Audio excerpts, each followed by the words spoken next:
is like very just full circle because I mean, you know, I had my scoliosis surgery 4 years ago and like they didn't think I would make it. I spent over a month in the hospital alone during the pandemic and having to do like the hardest time of my life alone. I knew I wasn't alone because, you know, God was with me and all of that, but like we're meant to not do these hard things alone without human connection too, so that was really hard. But thankfully I had a few friends who work at the hospital, so I didn't feel too alone, but it's different when it's not family. And my family felt bad, like that was hard for them to see me go through that alone, but at the same time there was like something so empowering about doing it alone because like I didn't have anyone like to, nurses couldn't go to my family member and ask them what I wanted, like they had to go to me and ask what I wanted, and like I felt very in control of the decisions that were made because I was the only one that could make them. So I mean I have like full medical authority over myself, but I feel like when you're not doing well they automatically go to family and ask like what you want, and like they had to go to me because my family wasn't there. So it was very empowering to do it alone too, to know that I did like the hardest time of my life alone. And it's like really let go a lot of fears I had growing up, and just like I feel like a braver person. And when you've already gone through like the hardest times of your life, tonight is just like very full circle that I get to celebrate the impossible becoming possible, and to be honored tonight is just like such a huge full circle moment. When you have that much of a close experience of like humans telling you that your time is up and then God says not yet, you can't deny that. So it made going into this experience a lot easier. Still obviously very hard because in some ways this was even scarier. But just gonna keep celebrating what God has done and will continue to do. Yeah. Do you see an hour pieces you want? Straight in? Yeah, that's great. Think so? Yeah, it's perfect. I'm nervous the heat out there is gonna... Oh, it probably will, so that's okay. It looks pretty good though. Wait, Thank you. This one piece over here is really, It's bothering you. yeah, it's getting me. The disability I have is osteogenesis imperfecta. A friend of mine who I'd known for 18 years, since I was like 5 years old, also had osteogenesis imperfecta, and she lived about an hour and a half away from me growing up.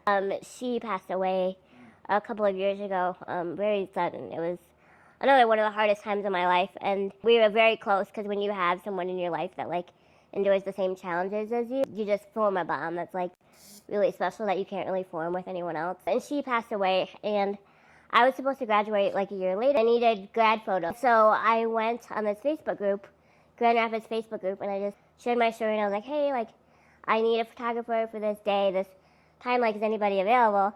And Kourtney commented and said like, I'm a photographer, and then she messaged me and told me that she went to high school with my friend Pippi who passed away. She knew her too. Like Pippi had passed away before I graduated college, so she wasn't able to be there for that milestone. So it must be like she brought Kourtney into my life, and like who would have thought we'd ever go to Vegas together? So like now we're here tonight, and it's just like, just God has like put so many just pieces into my life that is just given me a friendship that has been so special. And so, yeah, it's just been incredible. Oh, I love you. I love you. This has been so special. And the fact that you get to be here tonight is just, and witness these milestones is so cool. So cool. So special. So special. Can't believe we're here. But now we have a party to get ready for. I know. Crying. No crying yet. I know. We haven't even done our makeup yet. I know. But yeah, that's a good so. thing, so get the crying out now. Yeah. Yeah.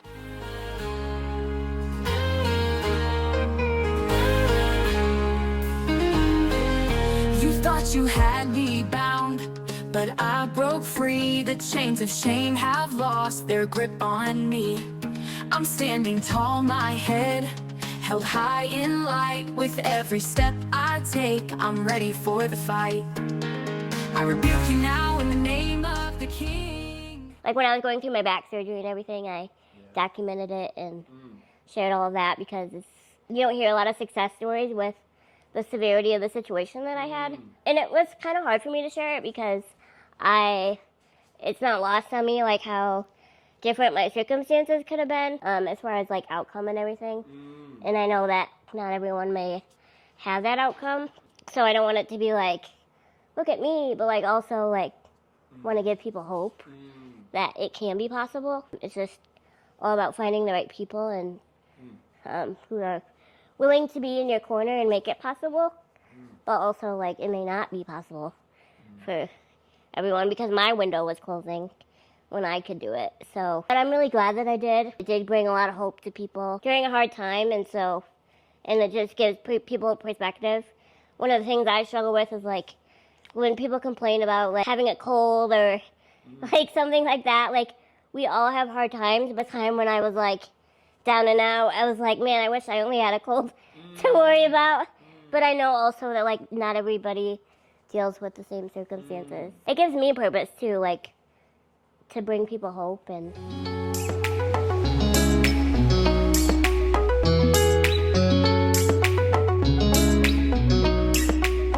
Given us this life to enjoy and to, you know, lead more people to him, and just like he's just got so much for us. Like I always say that he wants us to do our part too. Yeah. So much that's not in our control, but with the things that we can, and having to make decisions and whatever that may look like.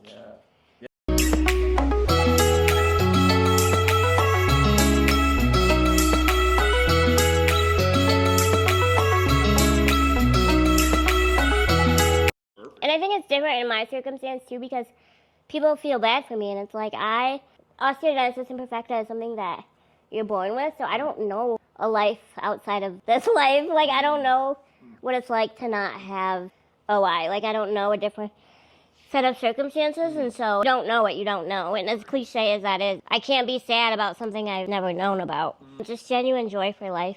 I think people think that, oh, just because you're a believer, like happy all the time and like life is good, like that was some of the hardest, scariest, worst days of my life. Even though I know God had a purpose, like we don't have the ability to comprehend what he has for us. So 4 years ago, I would have never imagined I'd be here tonight. But in those moments, it's really hard because we're like, man, I think our human minds are like, if I saw someone suffering like that, like I would want to do something to, you know, ease their suffering.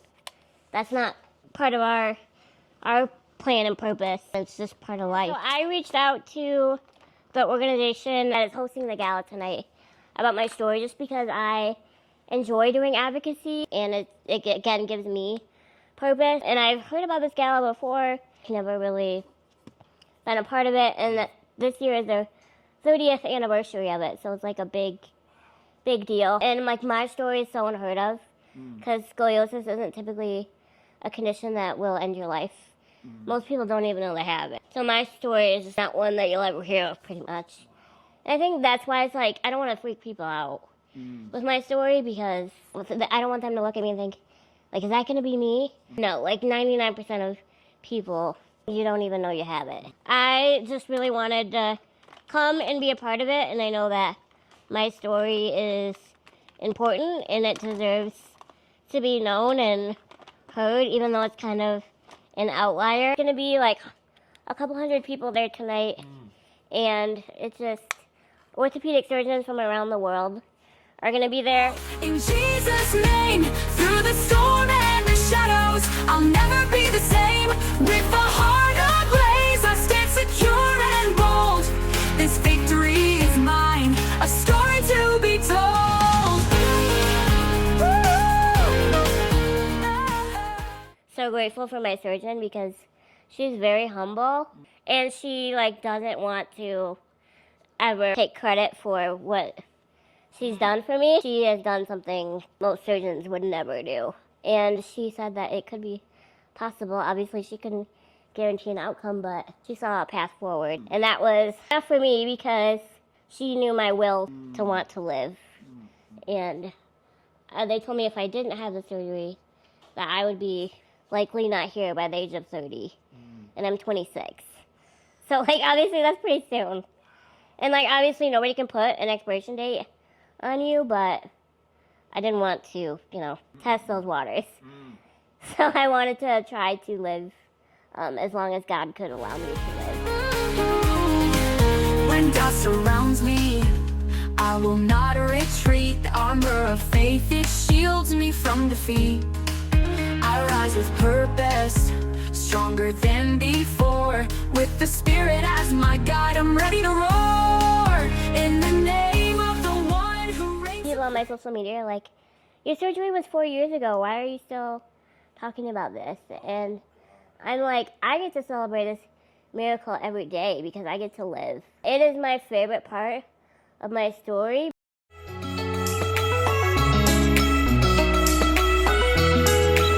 Yes, I was brave because I did it, but I also think bravery is doing something when you're absolutely terrified. I didn't know what the outcome was going to be. I didn't know God's will for me, how long we have, and so I didn't know. I really didn't feel like I was like almost gone. I don't know, I just felt like God had more for me yet.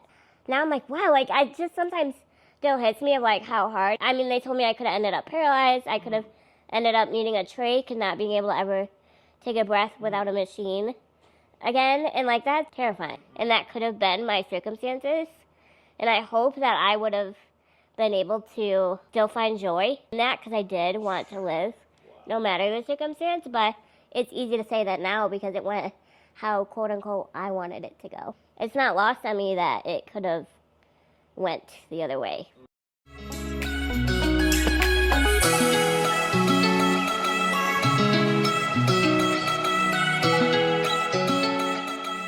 Orthopedic type surgeries are not something you typically talk about death with your patients with, or the possibility of dying. Like usually orthopedic surgeries are, they just fix you up and you're good to go and that's it. Like it's not like cancer or something like that where, you know, like that's just unfortunately the territory. In the name of the one who reigns supreme, I wage war against you, devil, in Jesus' name. Through the storm and the shadows, I'll never be the same.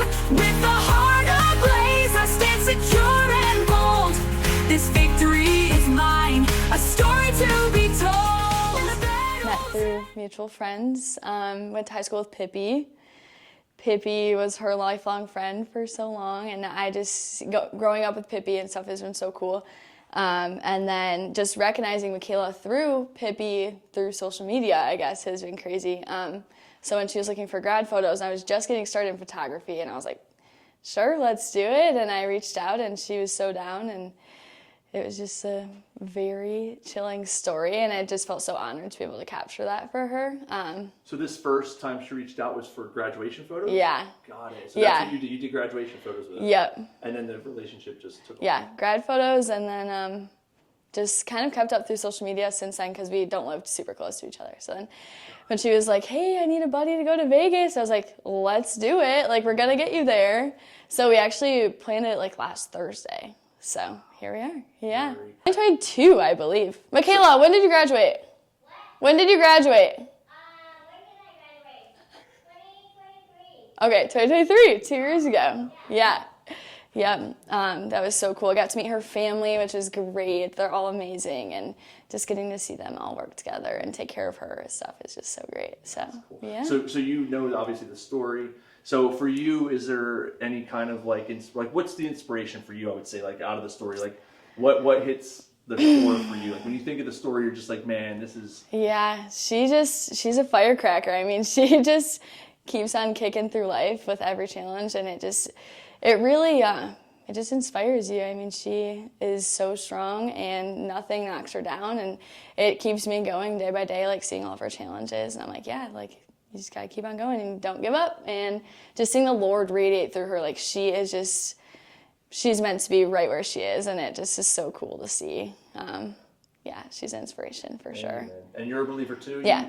So this, I'm sure, gets your spirit like oh fired yeah, up. You're like, man, like God pulling through again, yeah, like like a real life situation, like watching what happened. Yeah, that's incredible. you can just see it all through her, like she shines. It's so cool. Yeah. And then I know she's in the other room right there, but just if there was anything you could say to her real quick, just so that maybe something short, something sweet, but maybe start with like, so Michaela, Michaela, you've been such a light in my life, and you've brought me so much closer to the Lord. I never thought how much closer I could get, and never saw it, and day by day, you just teach me to keep on growing, and I just love him so much, and I love you so much, and you just motivate me every single day, and it's so cool to see you keep on trucking through life, and I'm so thankful we get to enjoy this friendship together and keep on going through it. Thankful we're in Vegas. This is crazy. We get to honor you, and tonight is all about you, so let's do it.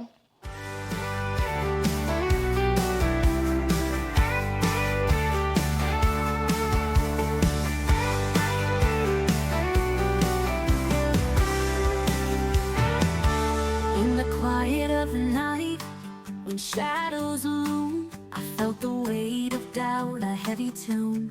But then I saw a light that broke the chains, a whisper in my heart, it eased the pains. He paved the way through stormy strife. He made me brave when I was lost in fear. He turned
Dig my heels and brush my step to the sound.